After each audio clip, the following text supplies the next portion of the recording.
నన్ను మాట్లాడమన్నారు. అందరూ మాట్లాడేసిన తర్వాత ఇప్పుడు 11 అయిన తర్వాత నన్ను మాట్లాడమంటున్నారు. నేను ఏం చెప్పగలను? అంటే ఈ ఈ ఈ ఫంక్షన్ ఎందుకు పెడతాం? ప్రీ రిలీజ్ ఫంక్షన్ అది. బాబు 7వ తారీఖు అందరూ వచ్చేయండి, సినిమా చూసేయండి, చాలా గొప్పగా తీసాం, ప్లీజ్ ప్లీజ్ అని చెప్పడానికే. అదే చెప్తున్నాను నేను.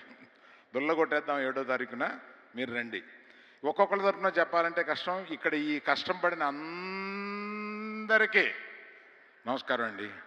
నేను పేరు పేరున ఇప్పుడు అందరూ వాసు చెప్పేశాడు, మా కో ప్రొడ్యూసర్ చెప్పేశాడు, అందరూ మాట్లాడారు. నేను కాన్ఫిడెన్స్తో చెప్తున్నా, సక్సెస్ ఫంక్షన్లో మాట్లాడతాను. Thank you. డైరెక్టర్ నేను ఇద్దరం స్పీచ్ మిగుల్చుకున్నాం. అమ్మా ఇంకొక విషయం చెప్పడం మర్చిపోదు, ఇది అపార్థం అవుద్ది. బన్నీ వస్తారని అనుకున్నాము. సివియర్ గ్యాస్ట్రైటిస్ తోటి ఎక్కడో ఫారిన్ నుంచి వచ్చాడు. సివియర్ గ్యాస్ట్రైటిస్తో సఫర్ అవుతూ ఇవాళ రాలేకపోయాడు. అది తన మాటగా చెప్పమన్నాడు.